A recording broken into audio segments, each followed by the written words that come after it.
오늘도 하나님께서 저와 여러분에게 주시는 말씀은 역대하서 1장 1절의 말씀을 통하여 솔로몬의 통치를 보라 하신다는 말씀의 제목으로 하나님의 말씀이 선포될 때에 하나님의 목적, 계획, 뜻이 잘 들려져서 그 말씀에 순종할 때 주시는 참 복을 마음껏 누리시는 저와 여러분 되기를 주의 이름으로 축원합니다.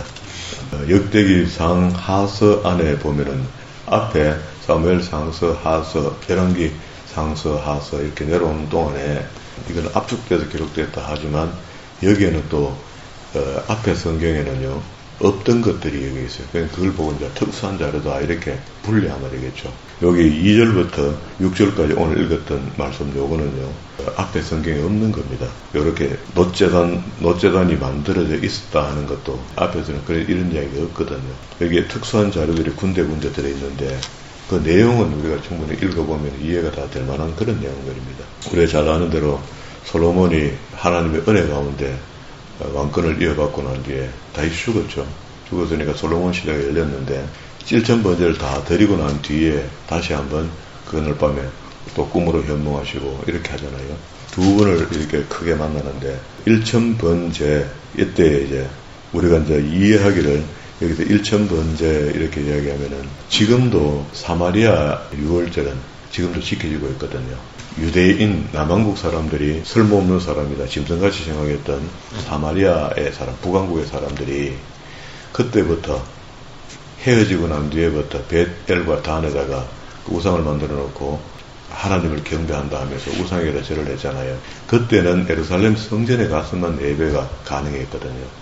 그런데 북왕국 왕이 생각해보니까 남왕국에 예배하러 갔다가 안 돌아오면 어떡하나 하고 우리나라처럼 38선을 더 높게 하고 못 가도록 만든 겁니다. 그래서 그 하나님 여기도 있다 하고 옛날에 모세의 형 아론이 모세가 하나님을 배운다고 시내산에 올라가서 천천히 내려오니까 밑에서 난리가 났죠. 하나님을 내놔라.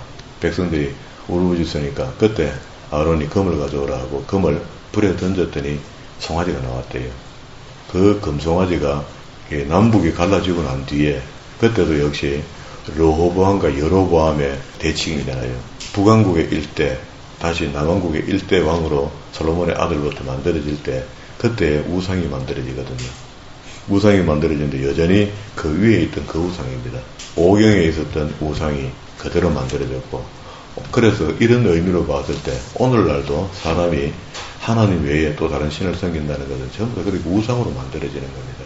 우상 숭배는 안 한다 하면서도 하고 이게 우상 숭배 문제, 이 문제가 우리 신앙인의 기독교인들에게 가장 큰 걸림돌이다. 이미 노골적으로 가톨릭에서는 우상 숭배를 공식적으로 하면서 그건 그런 게 아니다. 이렇게 이야기하는데 그게 맹 아론이 했던 말 아닙니까?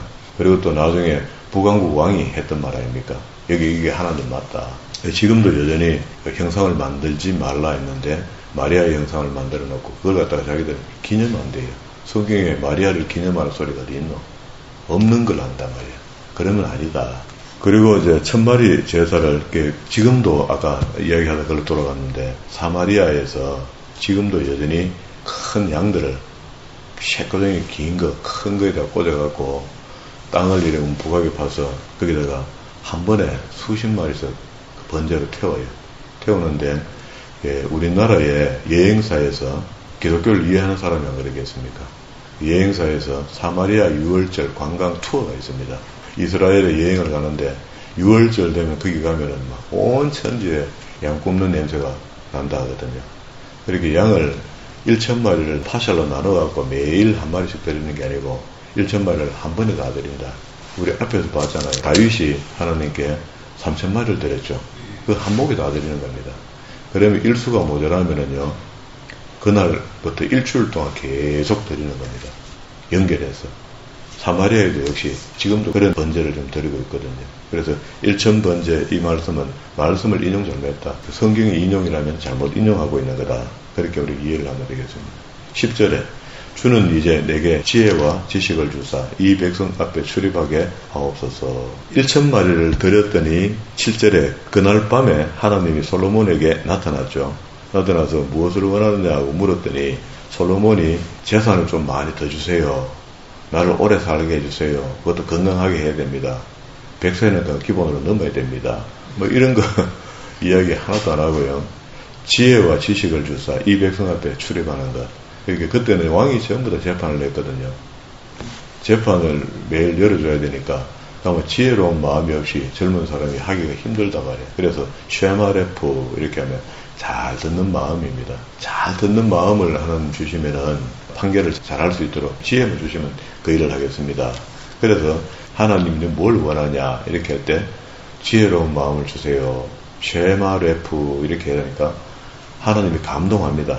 11절에 하나님이 솔로몬에게 이르시되 이런 마음이 내게 있어서 부나 재물이나 영광이나 원수의 생명을 멸하기를 구하지도 아니하며 장수도 구하지 아니하고 오직 내가 내게 다스리게 한 내 백성을 봐요. 솔로몬의 백성 아니죠. 내 백성을 재판하기 위하여 지혜와 지식을 구하였으니 갸륵하죠. 하나님 쪽에서 받을 때 우리가 하나님이 뭘 이렇게 우리한테 응답하실 때 우리는 뭐 등 떠밀리가 막 할렐루야 하고 막 그가 막 교만의 자리에 올라가 버리잖아요. 그런데 무엇을 주시든지 간에 다 이거 하나님의 것이다 하는 것을 인식하고 있으면 됩니다. 흥하거나 망하거나 다 하나님의 주신 은혜다. 망하는 것은 시험하여 더 나은 것을 주시려고 주시는 거고 흥하는 것은 이때까지 애쓰시니까 복으로 주는 거 아닙니까? 그러니까 그 받은 복을 털 수 없잖아요. 그래서 잘 유지시키려면 겸손해야 된다. 12절 그러므로 내가 내게 지혜와 지식을 주고 부와 재물과 영광도 주리니 내 전에 왕들도 이런 일이 없었거니와 이 말은 전무후무한 복을 솔로몬에게 하나님께서 허락한 겁니다. 솔로몬과 같은 지혜에 가면 그는 기도가 응답이 안 돼요. 솔로몬보다 나은 지혜를 주옵소서 이렇게 입을 벌릴 수 있거든. 그렇게 벌려보면은 혹 솔로몬의 이상간의 지혜를 얻을 수 있지만 솔로몬과 같은 지혜를 주시옵고 이렇게 하면 절대 응답이 안 됩니다. 물론 뭐 의미는 많은 지혜를 달라 하는 그런 거겠죠. 14절에 솔로몬이 병거와 마병을 모으매 14절부터 17절 안에 있는 이야기는요. 솔로몬의 부귀와 영화입니다. 우리 같으면은 빌 게이츠 주차장 안에다가 뭐 슈퍼카가 뭐 30대 있더라. 우리 이건희 차고에 뭐 슈퍼카가 50대가 있더라. 뭐 이런 거 있잖아요. 그런 거를 갖다가 나타내는 겁니다. 병거와 마병을 모으며 병거가 1400대요. 마병이 12,000명이라 병거성에 두고 15절 왕이 예루살렘에 은금을 돌같이 흔하게 하고 백향목을 평지에 뽕나무같이 많이 가지고 있다. 그러니 뭐 부는 뭐 말할 것도 없습니다. 하나님이 주셨고 다윗도 받아서 아들에게 물려준 게 있으니까 2장 1절로 넘어왔습니다. 제일 처음에 왕이 되고 난 뒤에 하나님께 제사하는 것으로 두 번째 사역으로 성전을 건축합니다. 이게 바람직한 거죠. 여기 이제 첫 번째 자기에게 성전 건축에 대한 은혜를 들면 솔로몬이 여호와의 이름을 위하여 성전을 건축하고 자기 왕위를 위하여 궁궐을 건축하기를 결심하였다. 3절에 솔로몬이 사절을 두로 왕 후람에게 보내서 이거는 이제 이 사람은 다윗 왕 때부터 관계를 좋게 하고 있던 이스라엘의 속국주처럼 이렇게 되어 있죠. 그러니까 미리 알아서 다윗이 왕이 되었을 때 왕궁도 하나 지어주고 뭐 크진 않지만 그죠? 그렇게 했던 사람이니까 그 기술자들이 많다 그런 말이죠. 이르되 당신이 전에 내 아버지 다윗에게 백향목을 보내어 그가 거주하실 궁궐을 건축하게 한 것 같이 내게도 그러하소서 하고 통지를 합니다. 그러니까 여기 4절부터 7절까지는요 앞에 책에 없는 겁니다. 같은 시대의 이야기인데 빠졌던 이야기를 여기다 기록해놨거든요. 그러면 이제 내가 나의 하나님 여호와의 이름을 위하여 성전을 건축하여 구별하여 드리고 주 앞에서 향제로를 사르며 항상 떡을 차려 놓으며 안식일과 초하루와 우리 하나님 여호와의 절기에 아침 저녁으로 번제를 드리려 하오니 이는 성전을 짓는 목적이 정확하죠. 솔로몬이 하나님께 제사하려 한다죠. 오늘도 우리가 성전이라고 자꾸 말을 하면서 지어놓은 교회가 기능이 있단 말이야. 이걸 뭘 하려고 지었느냐 기능이 있다고. 그런데 여기다가 딴 거 하면 안 돼요. 교회다가. 그거는 좀 절제해야 됩니다. 이는 이스라엘이 영원한 규례니이다. 내가 건축하고자 하는 성전은 크니 우리 하나님은 모든 신들보다 크심이라. 그런데 실질적으로는 그렇게 크지 않습니다. 후람이 있었던 자기 나라, 그러니까 두로 나라에 자기 신전에 대한 설계도를 가지고 와서 어느 정도 반영하거든요. 그런데 고대에 보면은 그게 이제 유물로 나오잖아요. 이게 두로에 있었던 신전이 예루살렘 성전하고 거의 비슷한 모양을 갖고 있더라. 이런 게 있어요. 그렇게 설계하고 건축자가 두로 사람이니까 그런 일이 벌어진 겁니다. 물론 다윗이 원하는 대로는 되었습니다. 방을 몇 칸 하고 몇 자 하고 높이는 어떻게 하고 이런 건 되지만 그런 식으로 많이 참조가 되었습니다. 누가 능히 하나님을 위하여 성전을 건축하리요. 하늘들의 하늘이라도 주를 용납하지 못하겠거든. 내가 누구기에 어찌 능히 그를 위하여 성전을 건축하리요.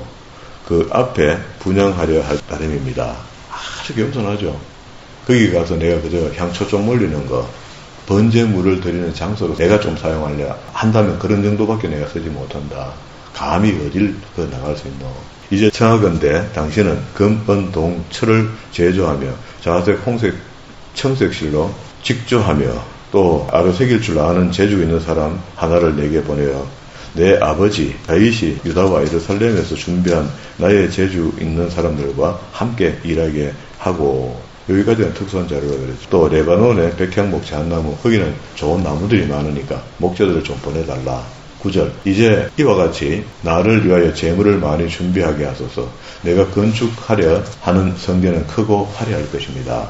그랬더니 11절에 두로 왕 후람이 솔로몬에게 답장하여 이르되 여호와께서 자기 백성을 사랑하심으로 당신을 채워 그들의 왕을 삼았도다. 이웃나라 왕인데 속국이 있으니까 아부성 말도 좀 있겠죠.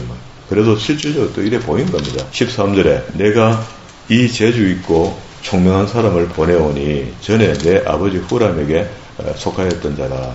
이 사람은 다한의 여자들 중 한 여인의 아들이요 그의 아비는 두로 사람이라. 능히 금, 은, 동, 철과 돌과 나무와 자색, 홍색, 청색, 홍색 실과 가는 배로 일을 잘하며 또 모든 아로새기는 일에 익숙하고 그림 그리고 또 직조할 때 안에다 그림을 넣는 거, 수 놓는 거 이런 거 익숙한 모든 기묘한 양식에 능한 자다. 손기술이 좋은 사람들이다. 그에게 당신의 재주 있는 사람들과 당신의 아버지 내 주 다윗의 재주 있는 사람들과 함께 일하게 하소서 하고 기술자를 파송해 줍니다. 그리고 17절로 내려오면은요, 17절, 18절도 묶어서 이것도 특수한 자료입니다. 앞에 성경에 없는 겁니다. 전에 솔로몬의 아버지 다윗이 이스라엘 땅에 사는 이방 사람들을 조사하였더니 이건 뭡니까? 인구조사했던 그 이야기죠. 다윗이 조사를 했더니 이제 솔로몬이 다시 조사를 하며 모두 15만 3,600명이더라. 다윗은 이것을 하고 하나님께 징계를 받았죠. 그런데 솔로몬은 이런 것들을 하는 것은 나라가 튼튼히 쓰는데 그 중에서 7만 명은 진군이 되게 하였고 8만 명은 산에서 벌목하게 하였고 3,600명은 감독하였고, 감독이 3,600명이면 이건 뭐 우리가 봤을 땐 감독만 해도 일 다 하겠는데, 그렇게 이런 앞에 다윗은 자기를 뽐내려고 인구조사를 했고, 솔로몬은 어때요? 하나님의 거룩한 일을 해내려고 일꾼들을 축출해낸 거죠. 다릅니다. 내용이 그죠. 감독으로 삼아 백성들에게 일을 시키게 하였더라. 3장 1절로 넘어왔습니다. 솔로몬이 예루살렘 모리아 산에 여호와의 전을 건축하기를 시작하니 그곳은 전에 여호와께서 그의 아버지 다윗에게 나타나신 곳이요 여부스 사람 오르난의 타작 마당에 다윗이 정한 곳이라.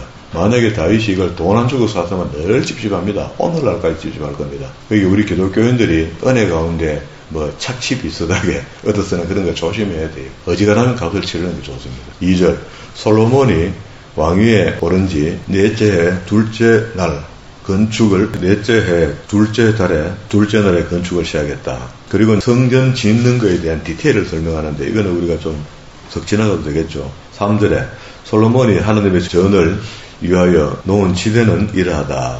길이가 넓이가 4절에 낭실의 길이가 높이가 그 안에 순금으로 입혔고 화려하게 지었다. 그죠? 5절에 성전 내부를 이야기하는데 그 대전 천장은 잣나무로 만들었고, 이 말은 다시 이렇습니다. 돌로 벽을 다 쌓고 난 뒤에 벽 안에다가 우린 콘크리트를 치고 이 벽을 나무로 서기목으로 대잖아요. 그런 식으로 솔로몬 성전도 백향목으로 안에 다 넣어요. 넣고 안에 들어가기만 해도 향기가 나겠죠. 만들고 순금으로 입히고 중요 부분에는 나무 밖에다가 금을 편철하고 아주 얇게 종이처럼 만들어 붙인다고. 사슬의 형상을 새겼고 또 보석으로 성전을 꾸며 화려하게 하였으니 7절에 또 금으로 성전 그 들보, 문지방, 벽, 문짝을 입히고 편철해가 입있다는 그런 이야기입니다. 그리고 8절에 지성소를 지었으니 성전 넓이대로 길이가, 넓이가, 그리고 또 이거는 전부 다 순금 600달란트를 입혔다. 편철해가 또 입혔다. 몸무게가 금 50세겔이요. 다락들도 금으로 입혔다. 9절까지가 요것도 5절부터 9절까지가 딴 성경에 없는 이야기입니다. 이거 특수한 자료. 그리고 지성소 안에 두 그룹의 형상을 새겨 만든 금으로 입혔으니 11절에 날개의 길이가 왼쪽 그룹의 한 날개는 다른 날개도 5규빗이니 12절에 오른쪽 그룹의 그룹하는 케루빔 천사를 이야기하는 겁니다. 한 날개도 13절과 14절에도 특수한 자료입니다. 딴 성경에 없는 겁니다. 이 두 그룹의 날개가 모두 24규빗이라 그 얼굴을 내전으로 향하여 서 있으며 청색, 자색, 홍색 실과 고운 배로 휘장문을 짓고 그 위에 그룹의 형상을 수놓았다. 그럼 천에다가 천 두께가 한 20cm 된다거든요.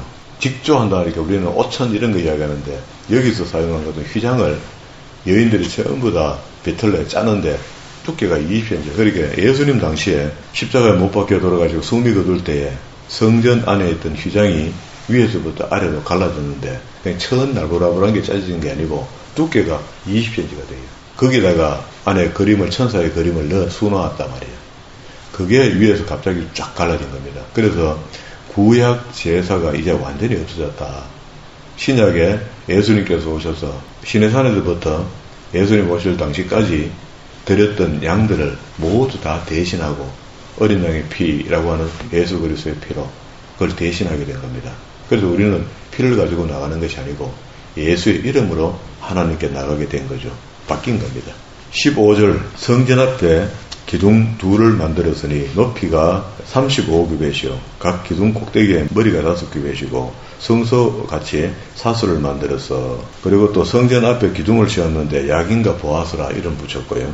여기 이제 성전 안에 기명들을 다 설명하는 겁니다. 4장 1절에 솔로몬이 또 노스로 제단을 만들고 또 노스를 부어 2절에 바다를 만들었으니 3절에 그 가장자리 아래는 돌아가며 소 형상이 있는데 문양을 냈다는 거죠. 4절에 그 바다에 노스에 황소 12마리가 받쳤으니 밑에 장식을 했다. 그리고 북쪽, 서쪽, 남쪽을 향하여 있고 동쪽을 향하여 있으며 5절에 바다의 두께는 한 손 너비만 하고 두껍다는 이야기입니다. 하고 둘레는 잔둘레와 같이 그렇게 만들었다. 작은 그릇의 모양을 크게 했다. 백합화의 모양으로 만들었으니 그 바다는 3,000밭을 담겠으며 하는 게 물량을 이야기하는 겁니다. 그리고 또 물두멍 10개를 만들어서 5개는 오른쪽에 두고 5개는 왼쪽에 두고 또 쉽게 한다. 정결케 하는 것, 성결케 하는 것, 그런 물로 쓰인다는 겁니다. 그 바다는 제사장들이 씻기 위한 것이라 제사를 드리고 난 뒤에 쓰는 물.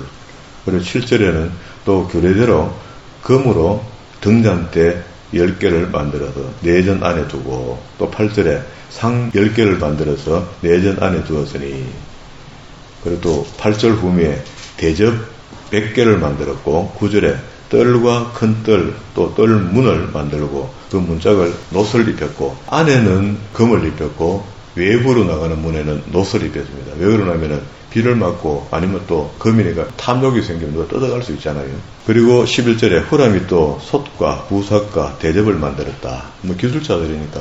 12절에도 기둥, 머리, 거물, 또 13절에는 두 머리를 가리는 성류죠. 후미에. 성류는요, 구약 성경에도 표현하기를 다산을 표현합니다. 유대인들은 자식을 많이 놓잖아요. 성류에 대한 의미가 그런 것들이 있습니다. 받침을 만들고 물두멍 만들고 15절에 바다와 또 소 12마리와 숯과 부삭과 갈고리 그릇들이라. 19절로 내려올게요. 솔로몬이 또 하나님의 전에 모든 기구를 만들었고 금제단 상들과 금 등잔대와 등잔을 만들었고 21절 꽃과 등잔과 부젓가락을 만들었으며 또 22절에 부젓개와 불집개와 주발과 숟가락과 또 그릇 또 전문 곧 지성소문과 내전문을 금으로 입혔다. 5장 1절로 넘어갔습니다.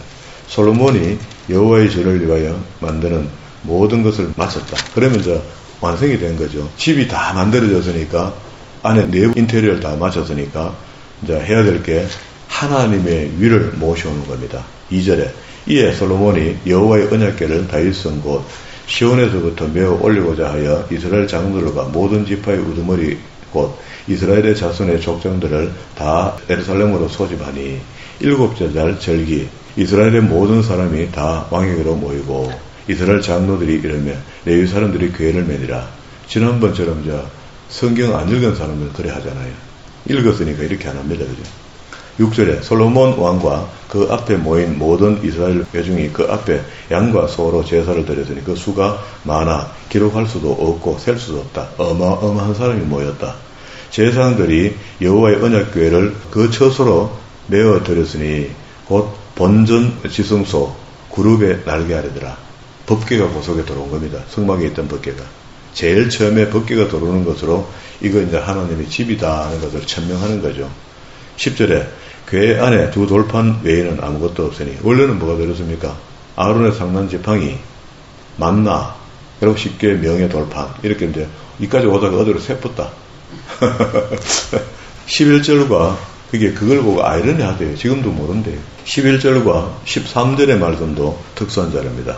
이때의 제사장들이 그 반열대로 하지 아니하고 스스로 정결케 하고 성소에 있다가 나오매 노래하는 레위 사람과 아삽과 헤만과 여두둔 그의 아들들과 형제들이 다 세마포옷을 입고 제단 동쪽에 서서 재금과 빛과 수금을 잡고 또 나팔 부는 제사장과 120명이 함께 서 있다가 나팔 부는 자와 노래하는 자들이 일제히 소리를 내어 여호와를 찬송하며 감사하는데 나팔을 불고 재금을 치고 모든 악기를 울리며 소리를 높여 여호와를 찬송하여 이르되 선하시도다.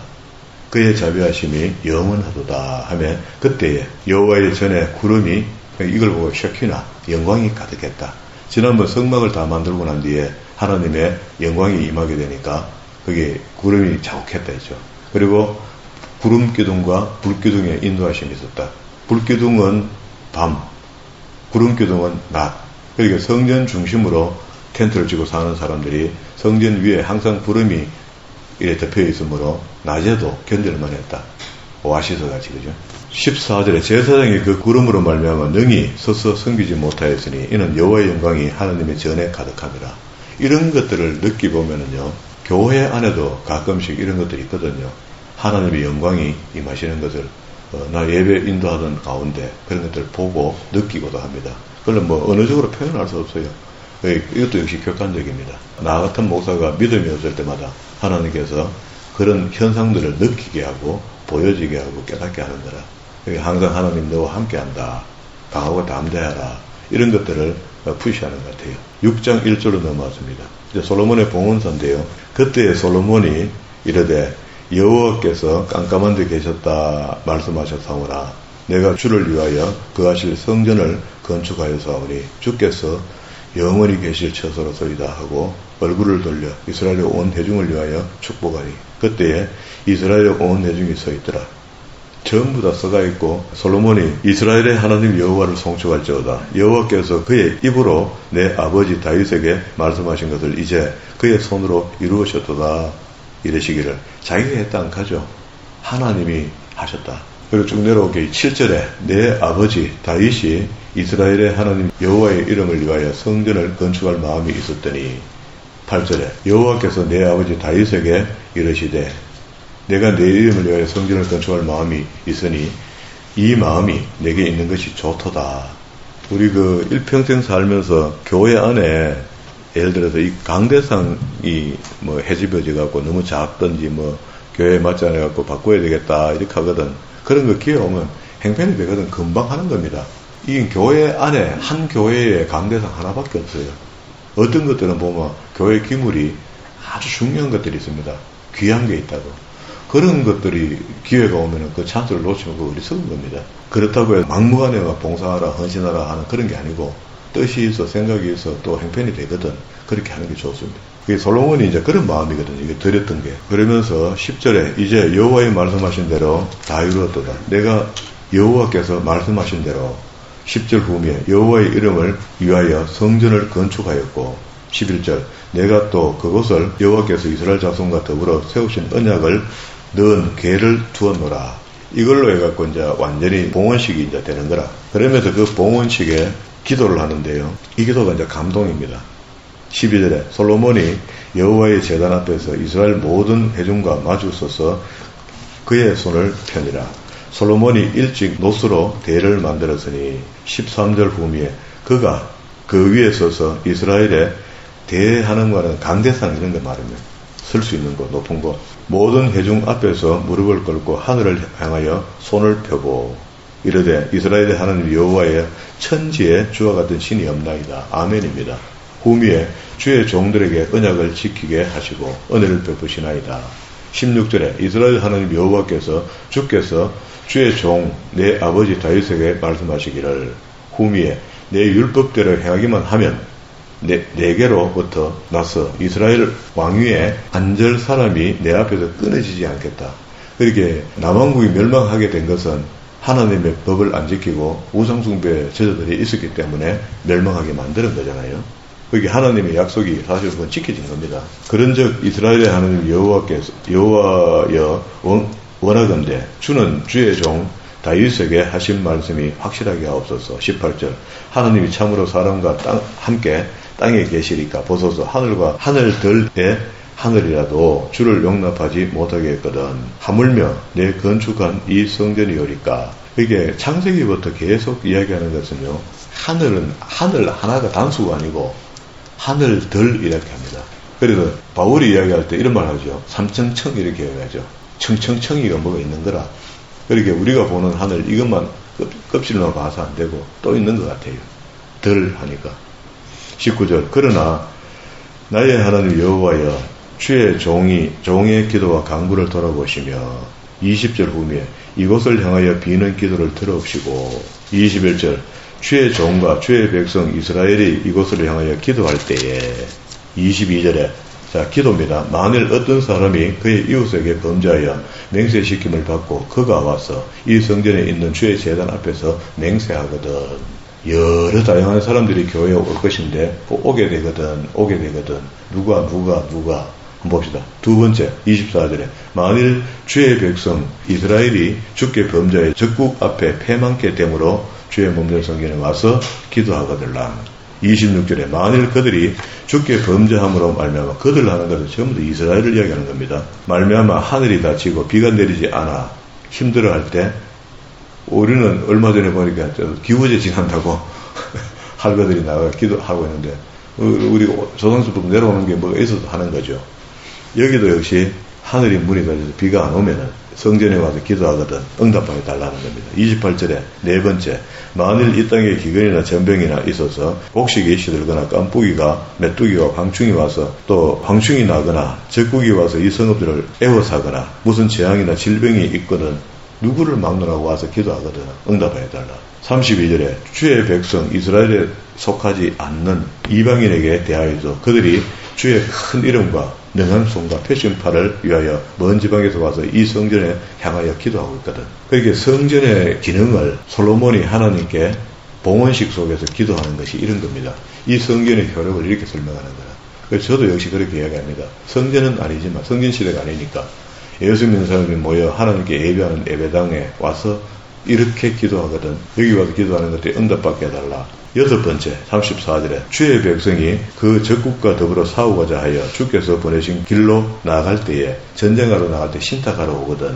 36절에 일곱 번째 주께 범죄하지 아니하는 사람이 없사오니 그들이 주께 범죄함으로 주께서 그들에게 진노하사 그들을 적국에게 넘기심에 적국이 그들을 사로잡아 땅에 원근을 막느라고 끌어간 후에 그들이 사로잡혀간 땅에서 스스로 깨닫고 그들을 사로잡은 자들의 땅에서 돌이켜 주께 간구하기를. 자, 이 말은 이런 모델이 하나 있죠. 다니엘이 이렇게 했죠.